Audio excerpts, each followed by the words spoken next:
అసలు మీ ఆయన ఎందుకు ఆ దేశం వెళ్ళాల్సి వస్తున్నారు ఒకసారి వివరంగా చెప్పు. మేము షాప్ పెట్టుకున్నాం సార్, కొంచెం ఇల్లు కట్టుకున్నాం. అయితే అప్పు అయింది 5 లక్షల దాకా.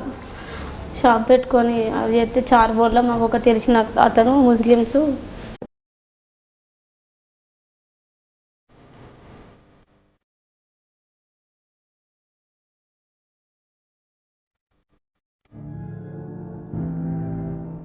వద్దంటా అంటే పోయిండు. మా ఆయన మంచిగా ఉండేది, మేము మా సంసారం మా జీవితాలు మంచిగా ఉంటే మా ఆయన ఉన్నప్పుడు. చివరిసారి ఎప్పుడు ఇండియా వచ్చారు, ఎప్పుడు ఇది మాట్లాడారు? మాకు లాస్ట్ మంత్ వచ్చిండు, మంచిగా ఉన్నాడు, సంబరంగా ఉన్నాడు. మళ్ళీ వస్తా నేను.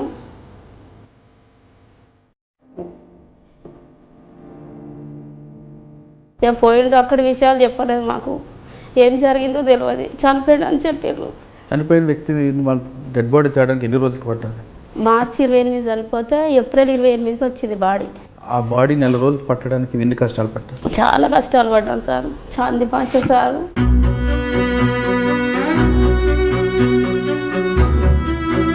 ఇప్పుడు మీ పరిస్థితి ఏ విధంగా ఉందమ్మా?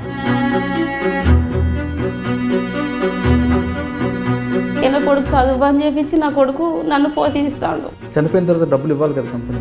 ఇవ్వాలి, కానీ ఏమి చెప్పలేదు వాళ్ళు, ఏం చేయలేదు. అంటే 3 సంవత్సరాల నుంచి అధికారుల చుట్టూ తిరుగుతున్నా కానీ ఇంతవరకు పని కాలేదు? పని కాలేదు సార్. వస్తానా పోతానా, డబ్బులు పెడతానా, అయితే లేదు. ఏమంటారమ్మా?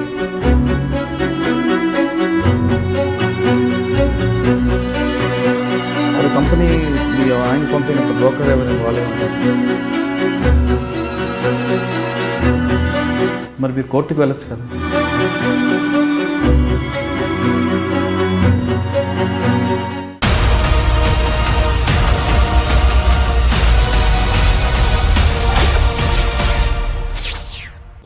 Welcome to crime victims. దేశం కాని దేశం, భాష రాని దేశం, పొట్ట కోసం ఆ దేశం వెళ్ళి అక్కడ ఎన్ని కష్టాలు పడతామో తెలియదు. ఇక్కడ కుటుంబ పోషణ కోసం కొంతమంది, కొంచెం డబ్బులు ఎక్కువ సంపాదించుకుందామని మరికొంతమంది ఆ ఎడారి దేశంలోకి వెళ్ళి అక్కడ మోసపోయాం తెలుసుకున్న తర్వాత సొంత దేశానికి రాలేక మరికొంతమంది అక్కడే ఆత్మహత్యలు చేసుకుంటారు. ఎందుకంటే ఎన్నో కష్టాలు పడి అప్పులు చేసి 4 డబ్బులు సంపాదించుకుందామంటూ వచ్చిన దేశంలో తమ ఊహించిన ఘటనలు ఎదురైనప్పుడు తిరిగి దేశం వెళ్ళలేక, కుటుంబానికి ముఖం చూపించలేక కొంతమంది, అక్కడున్న పరిస్థితులను తట్టుకోలేక మరికొంతమంది ఆత్మహత్య చేసుకుంటారు. ఆ విధంగా ఆత్మహత్యలు చేసుకున్నవారు ఆ మృతదేహాలు స్వదేశాలు రావడానికి కూడా చాలా కష్టాలు పడుతుంటారు. తమ కుటుంబీకులు అక్కడ దేశం కానీ దేశం వెళ్ళి 4 డబ్బులు సంపాదించి తిరిగి తమ ఇంటికి వస్తారు ఎదురు చూస్తున్న వాళ్ళ కుటుంబీకులు ఊహించిన విధంగా ఘటనలతో డెడ్ బాడీలు అక్కడే ఉండిపోయి డబ్బులు రాకపోయి సరికదా మృతదేహాలు రావడంతో వాళ్ళ బాధలు కన్నీరు మున్నీరు అవుతుంటారు. అప్పులు చేసి పంపిన వారు ఆ డబ్బులు రాకపోయేసరికి ఇక్కడ అప్పుల వాళ్ళు వేధింపులు తట్టుకోలేక వాళ్ళ పడ్డ కష్టాలు అన్నీ ఇన్ని కావు. అలాంటి వారిని పరిచయం చేసే కార్యక్రమంలో ఈ వారం మన గెస్ట్ సునీత గారు కుటుంబం ఏ విధంగా ఉండేది, హస్బెండ్ ఎందుకు ఆ దేశం వెళ్ళారు, అక్కడికి వెళ్ళిన పరిస్థితి ఏంటి అనే విషయాన్ని సునీతని అడిగి తెలుసుకున్నాను. సునీత గారు నమస్తే అమ్మ. నమస్తే.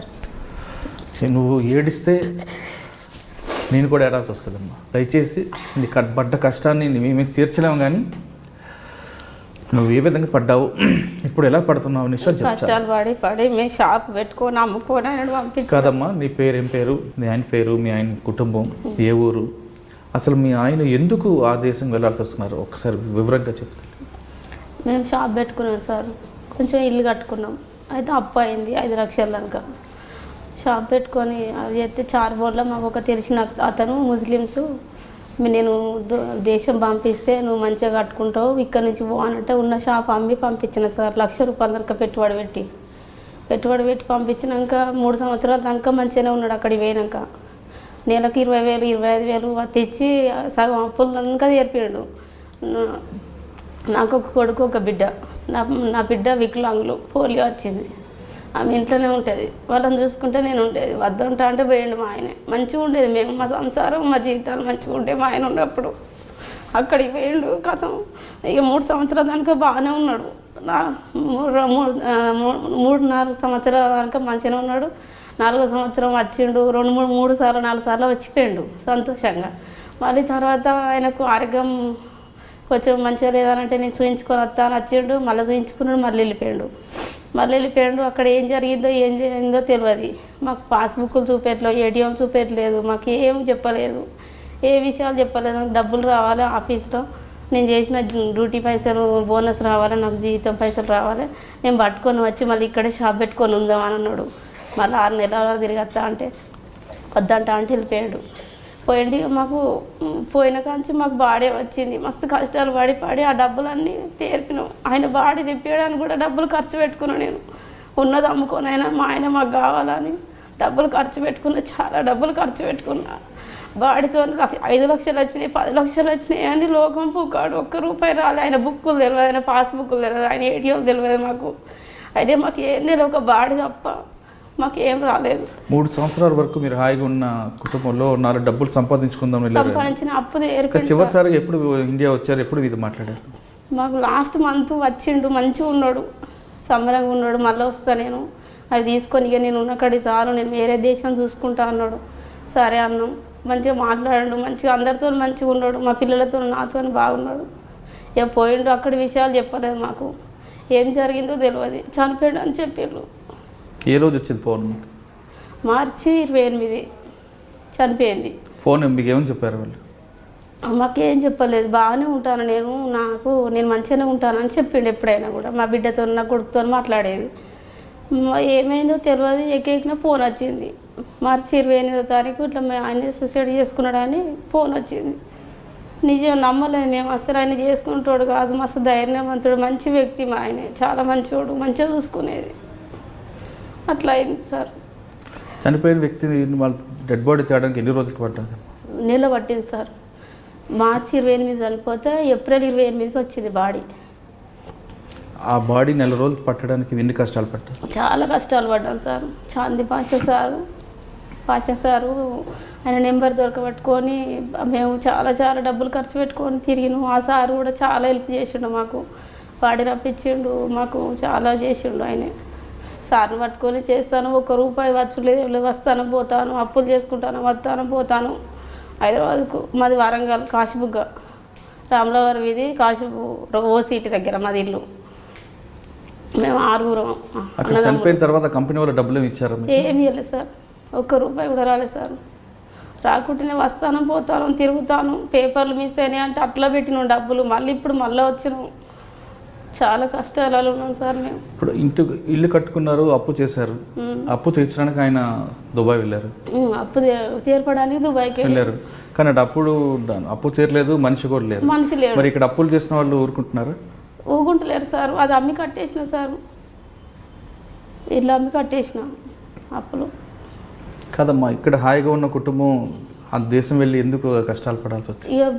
ఇక ఒక్కొక్కరు మంచిగా బాగుపడతారు, మనం ఎంత మంచిగా ఉంటాం అన్నట్టుగా ఆయన పోయింది సార్.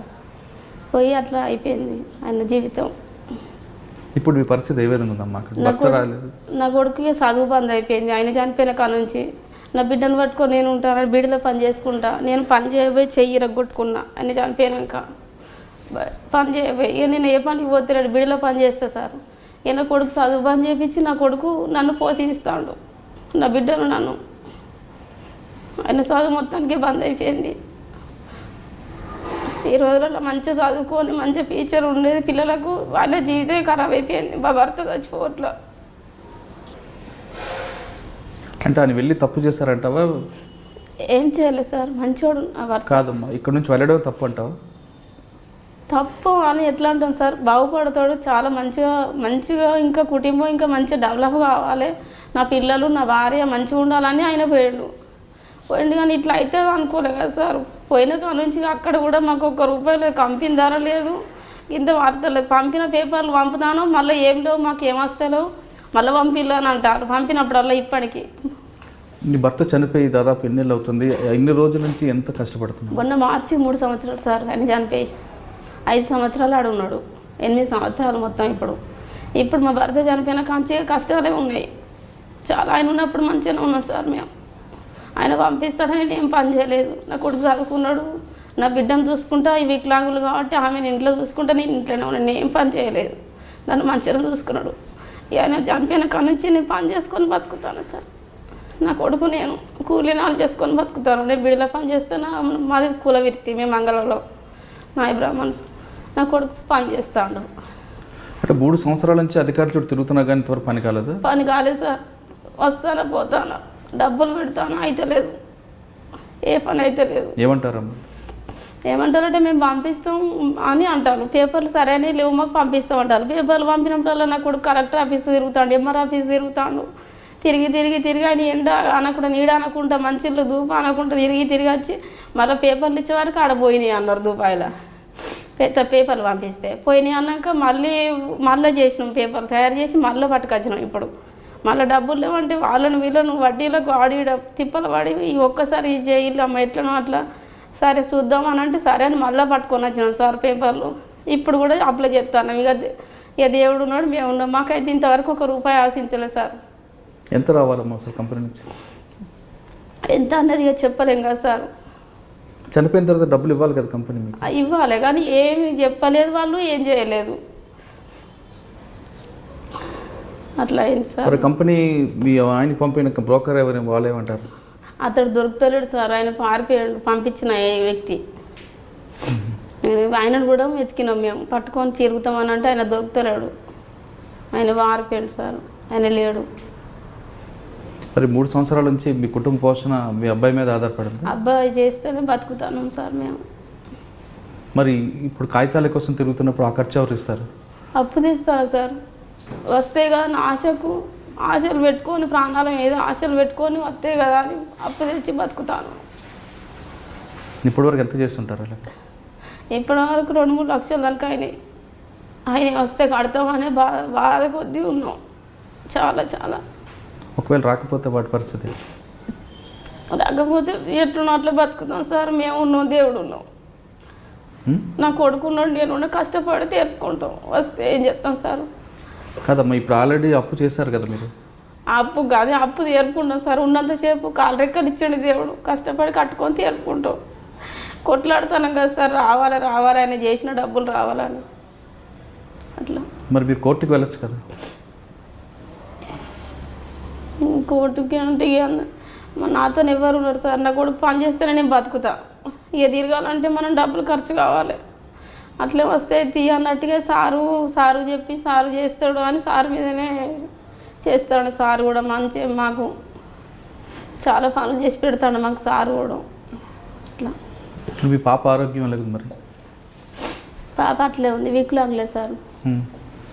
ఆమెకు రావాల్సిన ప్రభుత్వం వైపు నుంచి పథకాలు వస్తాయి ఆమెకు పింఛన్ వస్తాయి వికలాంగులు. ఇప్పుడు మీలాగా మరొక కుటుంబం బాగా ఆ విధంగా కాకుండా ఉండాలంటే ఏం చెప్తాము? ఏం చెప్పాలంటే వాళ్ళు ఈ దేశాలలో పోవడు బాగుపడాలని పోతారు కదా సార్. అందరు మా ఆయన లెక్క అట్లా అవుతారా సార్? మంచిగా బాగుపడ్డోళ్ళు కూడా ఉన్నారు చాలామంది. అట్లనే అనుకొని మా ఆయన పోయండి, చాలా మంచిగా బాగుపడాలన్న పిల్లలు నేను ఇంకా కొంచెం డెవలప్ కావాలని పోతే మొత్తానికి అయిపోయింది. మా సంసారమే జీవితం ఖరాబ్ అయిపోయింది. అట్లా సార్. అంటే వారికి వెళ్ళమంటావా, లేదంటే ధైర్యం చేసి వెళ్ళమంటావా, లేదా ఇక్కడే ఉన్న దాంట్లోనే హాయిగా ఉందామంటావా? నా వరకైతే, నా జీవితం వరకైతే వెళ్ళొద్దు సార్. ఇక్కడే ఉన్నది తినుకుంటా బతికి ఇక్కడే ఉండాలనిపిస్తుంది. మా ఆయన అట్లా వరకు ఇంకో వాళ్ళ గురించి నేను ఎట్లా చెప్తా సార్? మీ ఆయన ఉన్నప్పుడు ఎలా ఉండేది మీ జీవితం?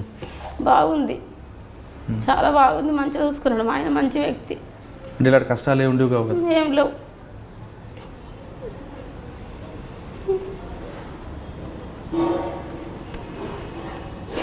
మంచి చూసుకున్నాడు. నా పిల్లలు నన్ను ఆయన గుర్తుకొస్తుంటారా? వస్తాడు.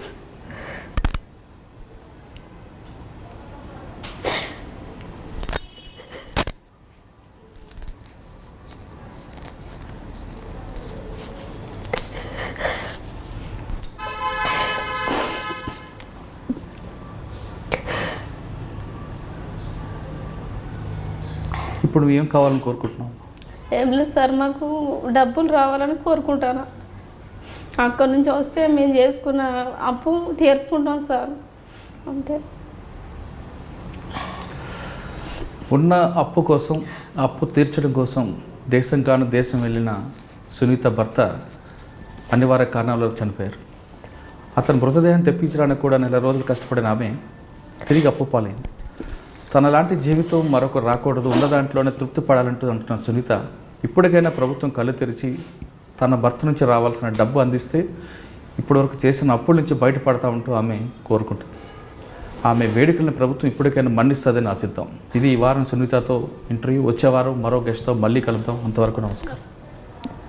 నా పేరు సునీత. ఇప్పటికైనా కూడా ప్రభుత్వం ఆయనే చనిపోయిన డబ్బులు అందియాలని కోరుకుంటాను సార్. చాలా కష్టాలు ఉన్నాం సార్ మేము. For more videos, subscribe to iDream. And loads of fun entertainment and content, do watch iDreams. Do subscribe iDream Media. దయచేసి ఐ డ్రీమ్స్కి మీరు సబ్స్క్రైబ్ చేయాల్సిందిగా నేను కోరుతున్నాను. I am Dr. Nayak, DT Nayak. For more videos, please subscribe to iDream. Please subscribe iDream News. Please subscribe iDream. Please subscribe iDreams. మీరు చూస్తున్నారు iDream News.